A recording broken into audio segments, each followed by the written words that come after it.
buenas tardes, queridos amigos de Practicatest.cl. Espero que todos ustedes se encuentren muy bien. Les comento que el día de hoy estamos en una nueva clase de técnicas de conducción, ¿cierto? Esta es la última clase de técnicas de conducción de este ciclo y mañana, ¿cierto? Nos vemos a las 3:15 nuevamente para hablar de seguridad activa y pasiva, ¿ya? Entonces, condiciones climáticas adversas.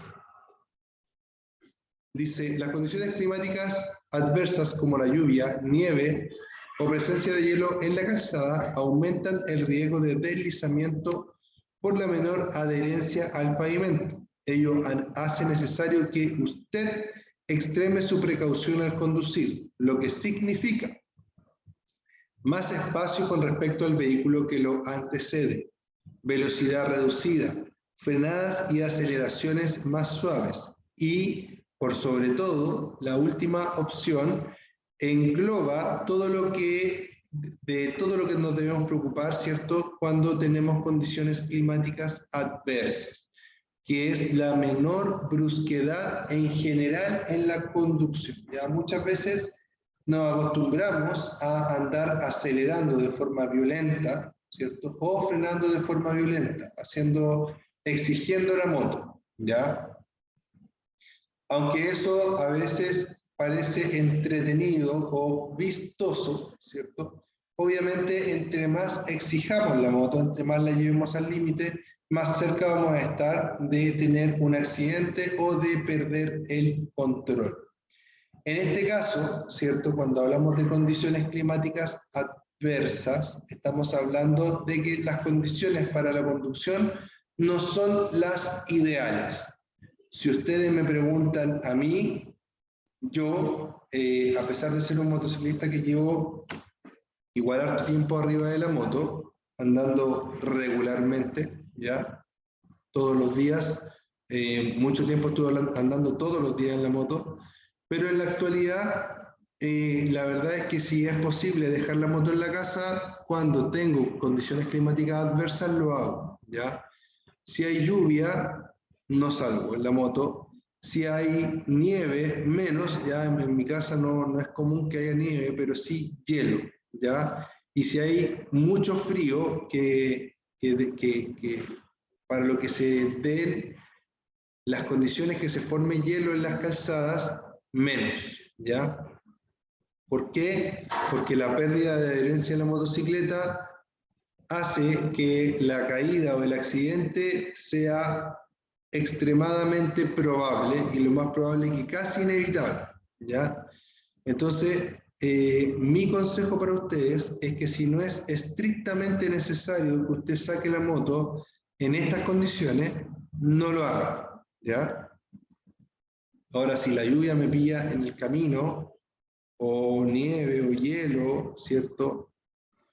Debemos aplicar, ¿cierto?, estas técnicas que tienen que ver, por sobre todo, con una conducción lo más suave posible, ¿ya? Si nosotros, entre más bajo esté el cambio, también tenemos que tener plena conciencia de que entre más bajo esté el cambio, más violentas van a ser mis aceleraciones. Es decir, la primera va a ser más difícil de controlar que la quinta en condiciones, por ejemplo, de lluvia, ¿ya? ¿Por qué? Porque la primera voy a acelerar un poco y la rueda va a empezar a patinar en lluvia o en hielo, ¿ya?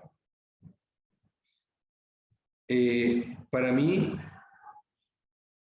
el hielo, ¿cierto?, es un factor, pero demasiado peligroso, ¿ya? Y con el que no estoy dispuesto mucho a transar, ¿ya? Además de eso, que la verdad que yo uso la moto para disfrutarla, ¿ya? Y en condiciones, ¿cierto?, de un viaje urbano, ¿cierto?, para ir al trabajo, por ejemplo, no es muy placentero pasar frío, mucho frío, ¿cierto?, o exponerse a estos peligros como el hielo, la nieve o la lluvia, ¿ya? Debemos recordar también que cuando hay precipitaciones, ¿ya?, no solo el riesgo es mojarse, no solo el riesgo es caerse, ¿ya? Sino que también debemos entender que crece la cantidad de probabilidades de que no nos vean o de que nosotros no veamos algo. Algo, por ejemplo, como un hoyo en la calzada, por estar lleno de agua, o que los demás vehículos nos vean menos porque en condiciones de lluvia muchas veces hay vehículos que se les empañan los vidrios y se disminuye su capacidad visual, ¿ya? Por lo tanto, es de verdad muy peligroso, ¿cierto?, circular bajo estas, como dije, bajo estas condiciones. Si aún así es necesario que usted salga, ¿cierto?, extreme al máximo sus precauciones. Vaya a una velocidad muy moderada, muy contenida, ¿ya? Y trate siempre, ¿cierto?, de, como dice el texto, ser lo menos brusco posible. Luego tenemos, ¿cierto?, el tema de la oscuridad, ¿ya? La oscuridad obviamente hace que nuestra conducción pueda ser un poco más peligrosa, ¿ya? O hace que el conducir una moto se vuelva algo un poco más peligroso. Recordemos que las motos, ¿cierto?, son vehículos relativamente pequeños comparados con otros vehículos de la vía, por ende se ven menos, ¿ya? Acá voy a hablar algo, ¿cierto?, que no hablo en todos los videos, pero que es importante de que mucha gente lo sepa. Si hay algo que mejorar, ustedes nos lo hacen saber, ¿cierto?, con respecto a lo que voy a decir ahora, ya que es lo que yo entiendo. Hay motos que son bifocales, traen dos focos, ¿ya? De esos dos focos, uno es para luces bajas y el otro es para luces altas. A veces, las personas, pilotos, realizan una modificación y hacen que los dos focos prendan al mismo tiempo, cuando la moto debería llevar solo un foco prendido. Esto tiene una razón. Muchas veces lo hacen porque la gente les dice, oye, está malo el foco, oye, está malo el foco, oye, está malo el foco. Entonces el motociclista como que se aburre un poco de explicar que la moto es así. Y prefiere, ¿cierto?, conectar el otro foco de forma como artesanal, por decirlo así. Pero esto trae consigo el problema de que cuando yo tengo una moto que es bifocal y que lleva los dos focos prendidos en la noche y otro auto, ¿cierto?, la ve venir, la puede confundir con un auto que viene a mucha distancia, cuando en realidad es una moto que viene a poca distancia. Por ende, cuando las motos traen un solo foco encendido, déjenlas así. Son así por seguridad, ¿ya?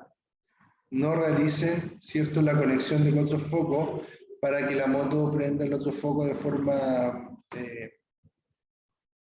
artesanal, por decirlo así, ¿ya?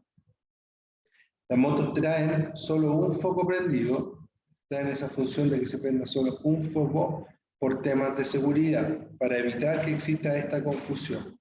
Si yo veo un solo foco, siempre me voy a imaginar que es una moto, pero si yo veo dos focos, tengo la posibilidad de imaginar que es un auto, y como la moto es más pequeña, los focos son más pequeños, pienso que es un auto que viene muy lejos, como les digo, en vez de pensar que es una moto que viene muy cerca, ¿ya?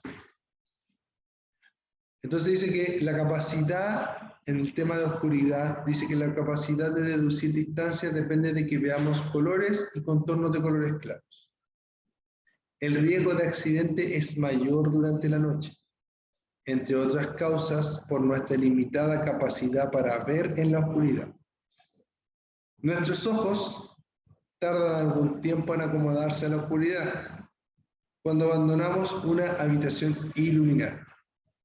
De igual modo, como ya hemos visto, al conducir en la oscuridad y aunque no miremos directamente los focos de los vehículos que vienen en sentido contrario, es fácil que se presenten efectos de ceguera que pueden empeorar temporalmente nuestra visión. ¿Ya? Aquí hay un aspecto también súper importante y que habla del encandilamiento. ¿Ya? Aquí habla de ceguera, pero se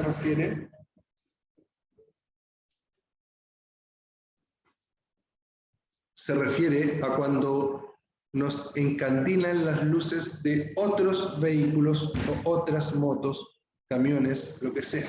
¿Ya? Aquí la invitación es la siguiente. La calidad dicen que empieza por casa. ¿Ya? Entonces, tratemos de no equipar en nuestras motos luces que superen la intensidad de las luces de fábrica. ¿Ya? Yo en mi moto tengo en la actualidad un foco de una motocicleta muy básica, ¿ya? De una tecnología relativamente antigua. Y el otro día pasé por un camino oscuro y la verdad que iluminaba perfecto. ¿Ya? Entonces no hay necesidad de poner focos que alumbren tanto, o de poner tantos focos. ¿Ya? ¿Por qué?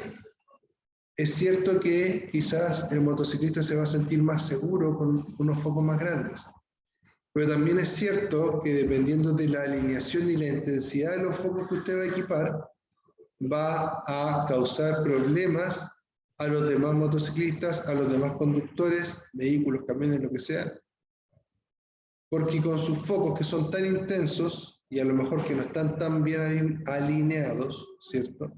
Usted va a encandilar al resto de las personas. Y puede producir un accidente para usted o para otra persona. ¿Ya? Yo creo que a nadie le gusta producir, accidentes a otras personas, ¿cierto? Que otras personas salgan dañadas por la culpa de uno. Pero para ello hay que tomar, ¿cierto?, la importancia que se merece y tratar de evitar este tipo de equipamiento, ¿cierto?, que va en contra de la seguridad y del bien común. ¿Ya? Así que, por favor, tratemos de evitar todo lo que se refiere a luces excesivamente potentes o luces mal alineadas. Si yo tengo una luz que no es tan potente, pero que está mal alineada, es decir, que está iluminando hacia arriba en vez de hacia el suelo, también voy a tener un grave problema, ¿cierto? O voy a producir un grave problema a la seguridad de los demás ocupantes de la vía. ¿Ya?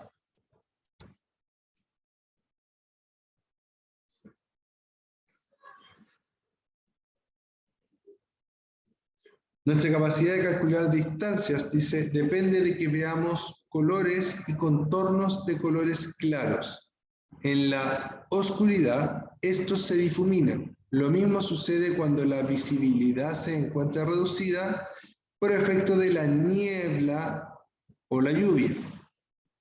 En estas ocasiones, el tráfico que viene en sentido contrario parece encontrarse más lejos de lo que realmente está. Esto puede hacer que usted aprecie mal las distancias cuando desea adelantar a otro vehículo. ¿Ya?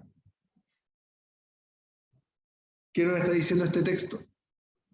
Nos está diciendo, ¿cierto?, que en la oscuridad podemos juzgar mal las distancias. ¿Ya? Por eso tenemos que estar muy seguros de las maniobras que vamos a hacer y nunca hacer maniobras arriesgadas. ¿Por qué?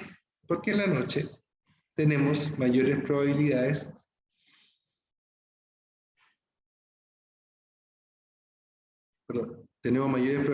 de que esto salga mal. ¿Ya? ¿Por qué? Porque vemos menos, ¿cierto?, en la noche.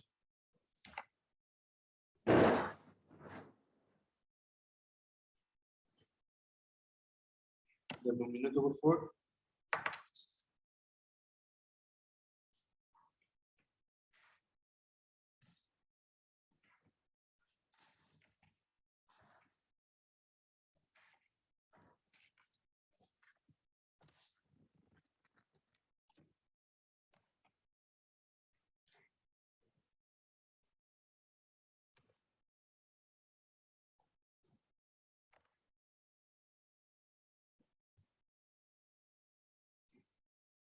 Entonces dice que...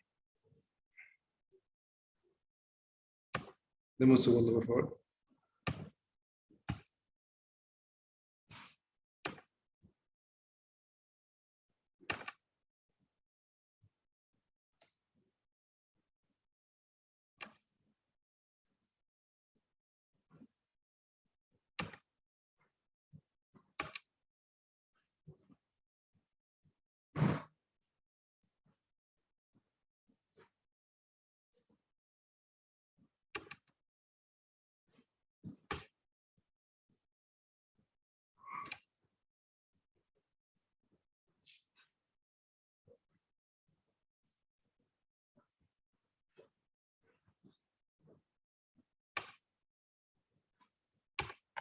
Ya, entonces dice que nuestra capacidad de calcular distancias depende de que veamos colores y contornos de colores claros. En la oscuridad, estos se difuminan. Lo mismo sucede cuando la visibilidad se encuentra reducida por efecto de la niebla o la lluvia. ¿Ya? En esta condición el tráfico viene en sentido contrario, parece estar más lejos de lo que realmente está. Esto puede hacer que usted aprecie más las distancias cuando desea adelantar a otro vehículo. ¿Ya? Tengamos en cuenta esto, ya por eso lo leí de nuevo, porque es importante, ¿ya? Dice que al conducir en la oscuridad, sus posibilidades de descubrir un obstáculo dependen, entre otros, de los siguientes factores. La potencia y ajuste de sus luces. Si bien es cierto, dije anteriormente que no usaran luces que fueran demasiado potentes, tampoco podemos usar luces que no alumbren nada, ¿ya? Para ello es bueno siempre, ¿cierto?, en los caminos más oscuros comparar cuánto es lo que se ve, ¿cierto?, con nuestras luces normales, si es que está bien o no, ¿ya? Pero no exceder ni poner muchos focos adicionales. Y además de eso, el ajuste de las luces. El ajuste tiene que ver con qué tan inclinado hacia arriba, hacia abajo, hacia la izquierda o hacia la derecha están nuestros focos. Los vehículos más modernos pueden adaptar los focos constantemente para poder alumbrar lo mejor posible el camino. Los vehículos más antiguos dan unas especies de tornillos que permiten que el foco se mueva más adelante o más atrás, desde arriba o desde la derecha o la izquierda, para poder dar las inclinaciones necesarias para la regulación. Hay muchas motos que traen focos que se regulan automáticos y hay muchas motos que traen focos que se regulan de forma manual. Lo que debemos hacer es prestarle atención a este apartado, ¿cierto? Y buscar la forma de regular. Les comento, ¿cierto?, que en YouTube existen varios tutoriales de cómo alinear las luces de cualquier vehículo, ¿ya? Después habla de la capacidad visual, ¿ya? Capacidad visual. La capacidad visual varía entre una persona y otra persona, ¿ya? Las personas que tienen menor capacidad visual en la noche se van a poder dar cuenta de ello cuando, por ejemplo, vayan a sacar su licencia. Dentro de los exámenes que se realizan para la obtención de la licencia están los exámenes de visión nocturna, ¿ya? El doctor puede dictaminar, ¿cierto?, que la persona ve poco de noche y que si ve poco de noche le puede poner una restricción a la licencia, y esa restricción, ¿cierto?, va a decir que la persona puede conducir, pero solo de día, ¿ya? En el caso de las personas que tienen este tipo de restricción, deben siempre respetarla. ¿Por qué? Porque hay que considerar que la autoridad no fue tajante y no prohibió la conducción de esa persona, pero sí le informó que su conducción nocturna está prohibida porque puede ser peligrosa, ¿ya? Por ende, ¿cierto? Las personas que tienen este tipo de limitación, desde mi punto de vista, deben respetarla, porque el no respetarla reviste peligro, ¿cierto? Para ellos y para el resto de las personas. Luego habla de la capacidad de reflejar la luz que tenga el objeto, ¿ya? Obviamente hay objetos que se van a ver más y objetos que se van a ver menos. Hay objetos que son de colores claros, otros objetos que son fosforescentes, ¿cierto?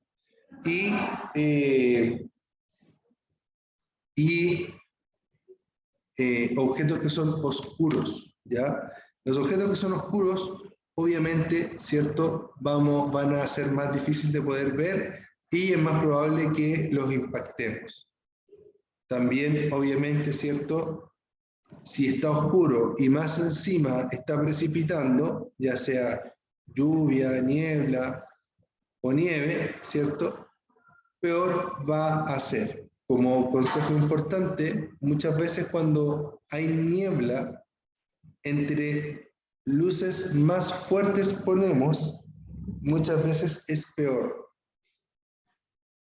¿Por qué? Porque la luz rebota en las gotas de niebla, en las gotas de agua en este caso, y hace que veamos mucho menos, ¿ya?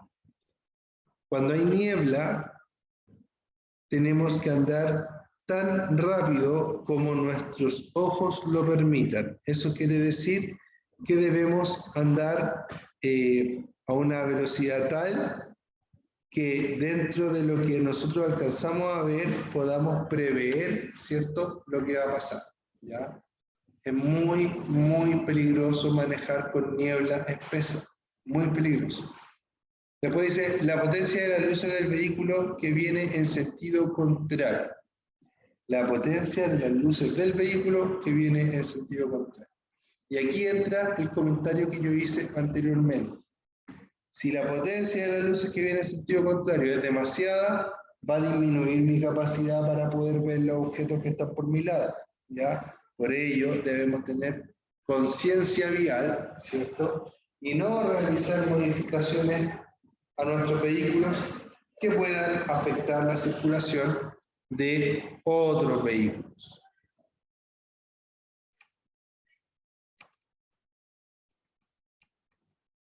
Luego habla de la distancia de verificación con distintos tipos de ropa, ¿ya? Esto es para los peatones, ¿cierto? Bueno, para nosotros, pero habla de la ropa de los peatones, ¿ya? Principalmente.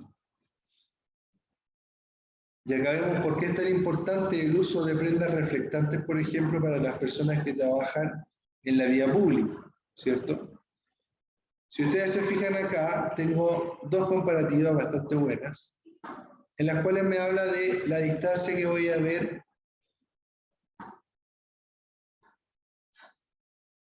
de la distancia a la cual voy a ver una persona si va con ropas oscuras, si va con ropas claras o si va con ropas reflectantes.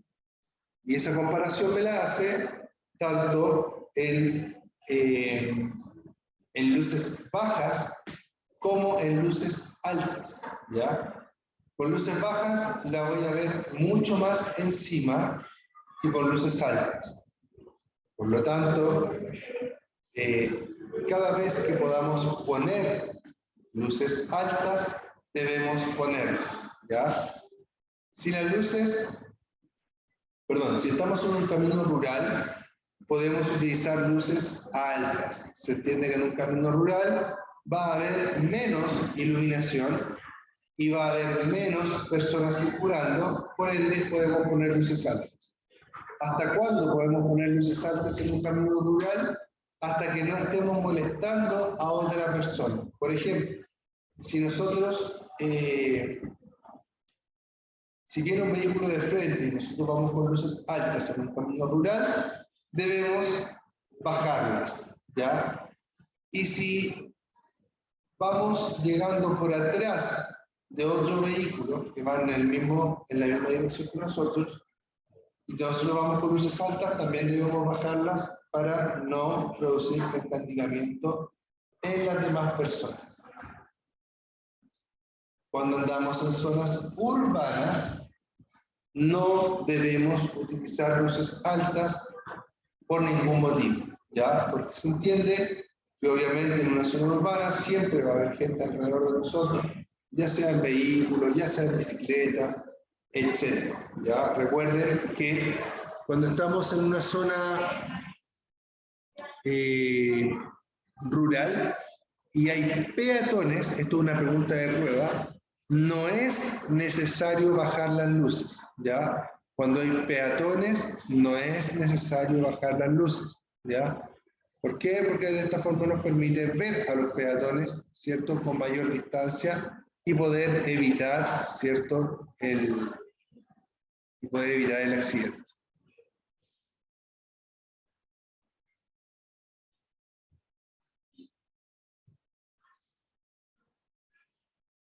¿Qué pasa con el manejo de luces en un encuentro? Esto habla de cuando un vehículo se pone frente de otro o viene en sentido contrario, por decirlo así, mejor dicho, ¿ya?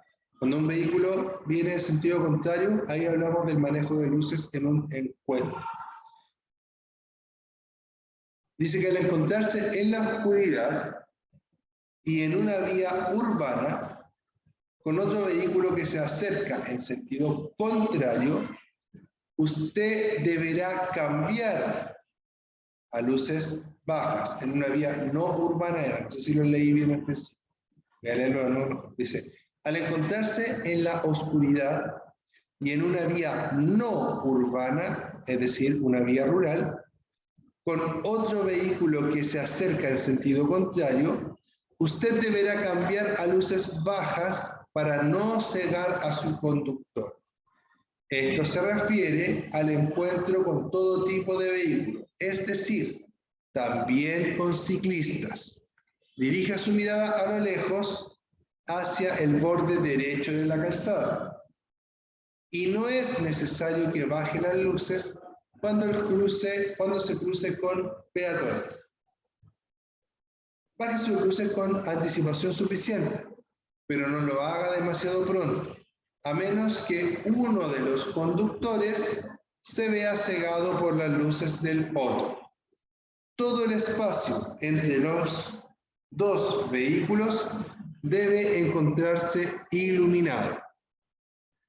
También es importante que cambie luces altas en el momento del encuentro propiamente tal, para recuperar una mayor visibilidad de eventuales obstáculos o peatones que caminen por el costado derecho de la calzada.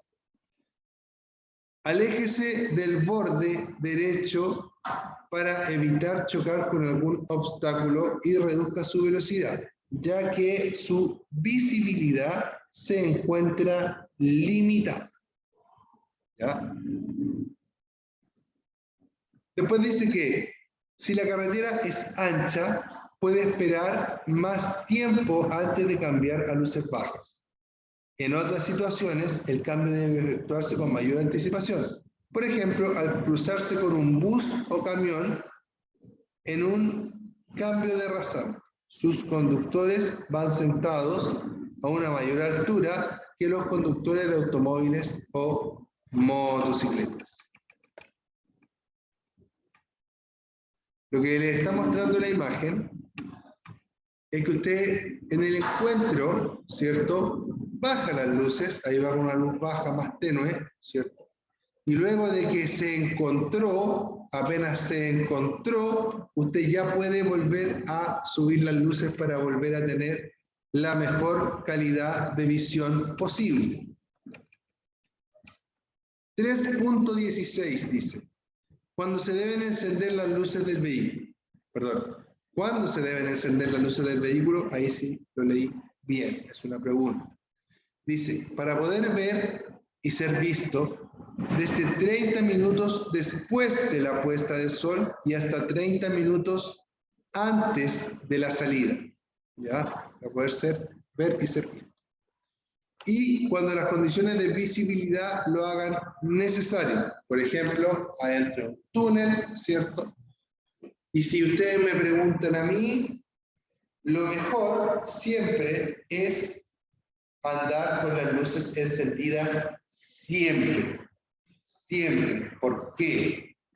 Porque hay condiciones, sobre todo lo hemos hablado, que hay motocicletas, vehículos de colores negros, plomos y blancos, ¿cierto? O negros, grises y blancos. Y en esas escalas de colores, ¿cierto?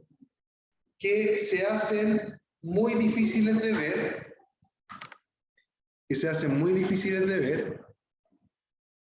en condiciones de, ¿cómo decirlo? En condiciones de luces y sombras. Por ejemplo, cuando el día está soleado y hay un camino de árboles, una arboleda, ¿cierto? El auto va pasando y entre medio van cayendo rayos de sol, ¿cierto? Y pedazos de sombra. En esas situaciones, los vehículos de estos colores tienden a desaparecer a la simple vista, tienden a como a mimetizarse. Entonces, cuando un vehículo va saliendo de una calle, ¿cierto? Y se va a cruzar con esta otra calle donde está la arboleda, en ocasiones sale porque no ve al vehículo. Pero si ese vehículo viene con las luces encendidas, es más fácil que pueda destacar, ¿cierto?, en el ambiente y sea más fácil que los demás vehículos lo puedan ver y se eviten un poco este tipo de conclusiones, este tipo de situaciones que pueden llevar, obviamente, a un accidente. ¿Ya? Después dice que en zonas urbanas las luces obligatorias son bajas, ¿ya? Lo habíamos dicho también anteriormente. En zonas rurales o caminos, las luces obligatorias son altas. Pero recuerde bajar las luces cuando se encuentre con otro vehículo de frente. A veces, chiquillos, uno no se acuerda de bajar las luces. Y los demás conductores te hacen cambio de luces. Ahí uno tiene que al tiro reaccionar y bajar sus luces, ¿cierto? Para evitar, ¿cierto? El deslumbrar a los demás o encandilar a los demás. Por eso uno tiene que ir bien atento en lo que está haciendo, ¿cierto? Bien conectado con la conducción y preocupado, ¿cierto? De todos los factores. Importante, no baja las luces cuando se encuentre con peatones. No bajar las luces cuando se encuentre con peatones. También lo habíamos hablado ya. En vía interurbana siempre debe llevar luces encendidas. ¿Ya? Eso es lo que indica la ley. Como les digo, yo les recomiendo llevar las luces prendidas siempre. ¿Ya? Lo único es que a lo mejor van a gastar un poquito más de plata en ampolletas, pero la verdad que comparado con los resultados, el gasto va a ser pero mínimo, ¿ya? Así que de verdad traten de andar siempre con las luces encendidas. Y de hecho, las motocicletas, desde una fecha de esta parte, hace mucho tiempo atrás, como del año 2002 más o menos, deben encender sus luces de forma automática cuando se enciende el motor, ¿ya? Por lo mismo, porque de esta forma se vuelven más visibles. Todas las motocicletas modernas traen este sistema y si usted, su moto es más antigua o su moto no lo trae o no tiene funcionando este sistema, usted debe arreglarlo o es muy útil que usted pueda implementar este sistema en su motocicleta. Y no es nada tan complejo, lo puede hacer cualquier eléctrico de motocicletas. En autopistas, dice ahora, vamos a hablar un poquito de lo que pasa en las autopistas. ¿Ya? Dice, En ningún caso utilice la autopista si su vehículo no puede alcanzar altas velocidades. Altas velocidades por lo menos 80 a 100 kilómetros por hora, ¿ya? 80 kilómetros así como cómodos, ¿ya? Si su moto apenas llega a 80, no le recomiendo, ¿cierto?, que tome la autopista, por ejemplo, ¿ya?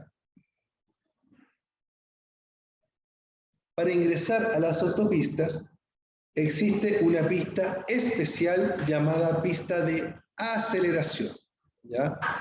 La regla de los 3 segundos es imprescindible cuando conduce a altas velocidades. Esto quiere decir que por lo menos usted esté como a 3 segundos, por decirlo así, de los vehículos que van adelante suyo. Cuando conduzca por una autopista, trate de ayudar a los vehículos que van a entrar. ¿Ya? ¿A qué se refiere con eso? Cuando nosotros vamos por la autopista y hay una pista que está entrando a la autopista desde afuera de la autopista, ¿cierto?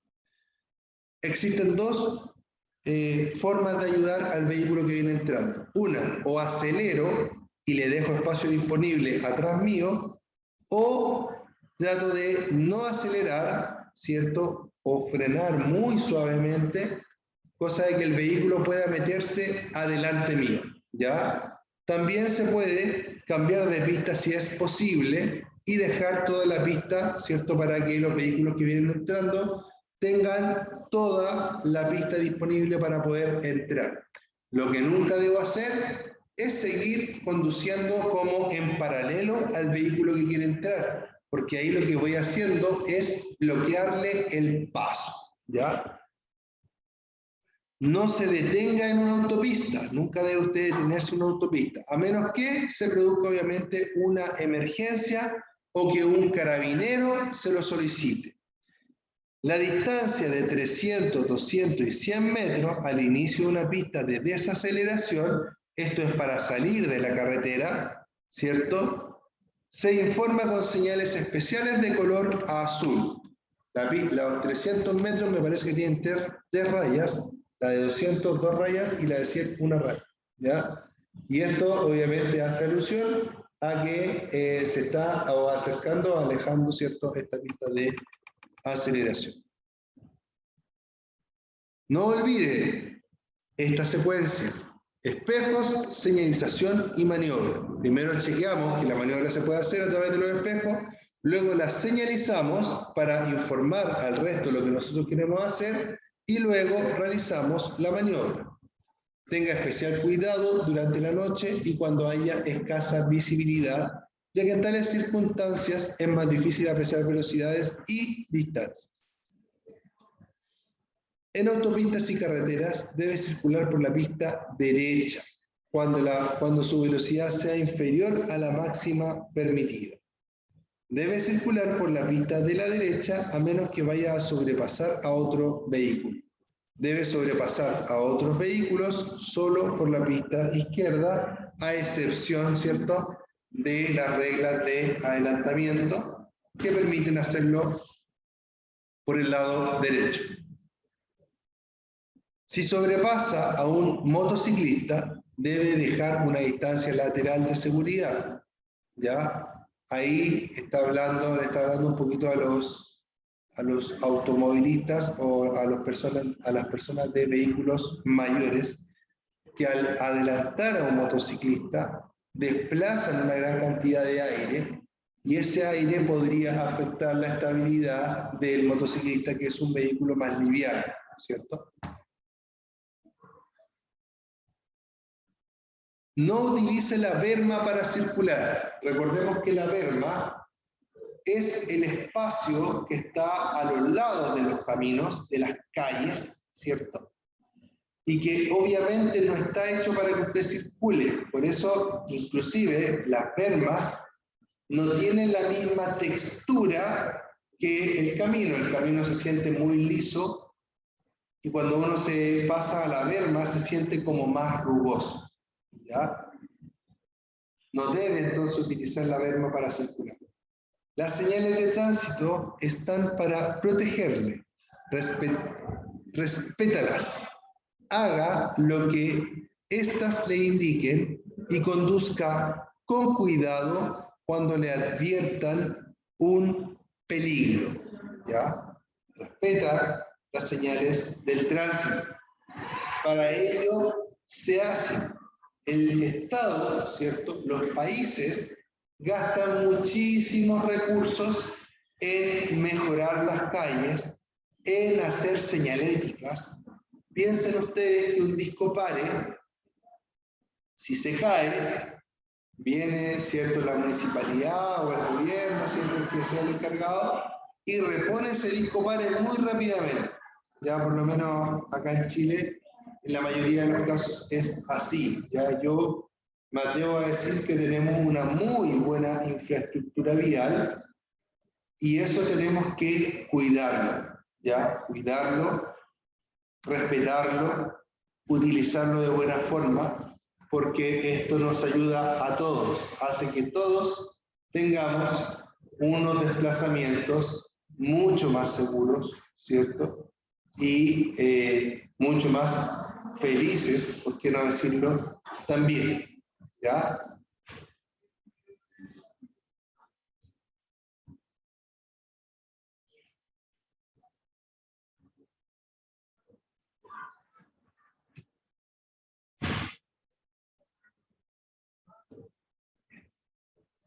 Luego, para terminar, ya nos queda poquita clase, vamos a hablar un poquito de las fallas mecánicas. Dice que si su vehículo presenta un problema, salga de la autopista en la próxima salida o diríjase a un área de servicio. Y si no puedo hacerlo, ¿qué debo hacer? ¿Cierto? Usted debe tratar de acercarse lo más posible a un teléfono. Por ejemplo, voy en la moto, se me paró el motor. Si se me paró el motor, no freno de inmediato. ¿Qué debo hacer? Tratar de seguir, ¿cierto?, con el impulso que la moto lleva, con el vuelito, como se dice. Y tratar de acercarme lo más posible a un teléfono. Cuando veo un teléfono, ahí freno la moto y me detengo, ¿ya? Ahora, obviamente, sirven mucho también los celulares, ¿cierto? Pero en las carreteras siguen habiendo muchas veces teléfonos de emergencia. En los túneles también existen teléfonos de emergencia para poder advertir, ¿cierto?, de que tenemos un problema y de que necesitamos auxilio. Entonces deben tratar de detenerse lo más cerca de un teléfono. Recuerden que a veces los teléfonos celulares no tienen cobertura o podría ser que no tengamos batería, etc. ¿Ya? Ubicarse en la berma deteniéndose lo más lejos posible de la calzada. Es decir, si me tengo que detener y hay berma, quedarme en lo posible, lo más cerca, o mejor dicho, lo más lejos de la calzada y en la zona más protegida posible, ¿ya? Por ejemplo, si hay un New Jersey, ¿cierto?, que son estos bloques de cemento que están por la carretera, me pongo detrás del New Jersey, ¿ya? Cosa de que si un vehículo, por esas casualidades de la vida, llegase a chocar al New Jersey, yo esté atrás y no por delante y obviamente no me impacta a mí, ¿ya? Siempre lo más resguardados posible. Después dice encender sus luces destellantes de advertencia de peligro. Esto está hablando de los hazard, ¿cierto? Que son las luces de intermitente, pero todas prendidas al mismo tiempo. Si su moto no cuenta con este botón, hay muchas motos que no traen este botón para prender las 4 luces al mismo tiempo, este sistema se le puede agregar a la motocicleta por un muy bajo costo. Así que les recomiendo que si su moto no lo trae, traten de buscar la opción de incluirlo, ¿ya?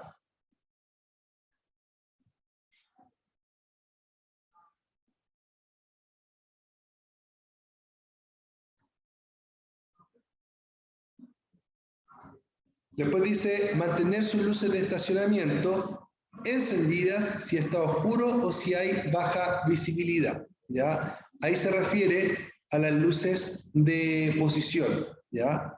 Esperar Después dice, abandonar el vehículo junto a su acompañante, ¿cierto?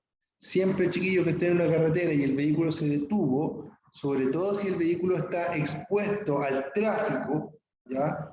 Deben bajarse del vehículo, ¿ya? En caso de que un auto, un camión o un bus no los vea y los choque, ustedes no estén arriba del auto, ¿ya? Después dice caminar hasta un teléfono y llamar a un servicio de emergencia o a carabineros, en caso de que no podamos hacerlo por un medio, por ejemplo, de telefonía celular. Y luego dice esperar cerca de su vehículo, pero lejos de la calzada y de la vereda, ¿ya? Esperar cerca del vehículo sin estar necesariamente dentro de él, si es que el vehículo no está en una zona segura y que pueda ser o que pueda ser alcanzado por otros vehículos, ¿ya?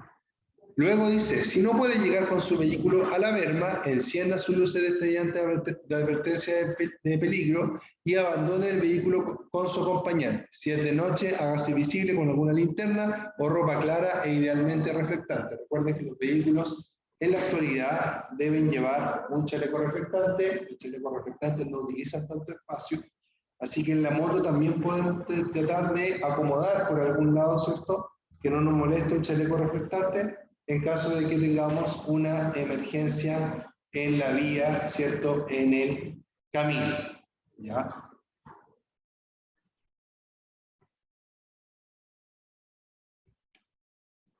¿Cómo salir de la autopista? Dice.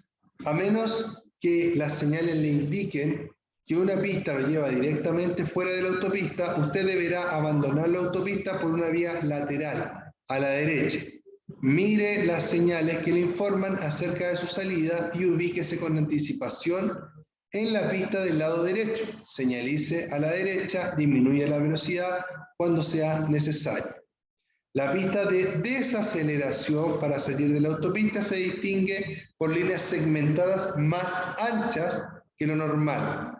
Al salir de la autopista, su velocidad puede ser mayor de lo que usted cree. Ya siempre revisar nuestra velocidad.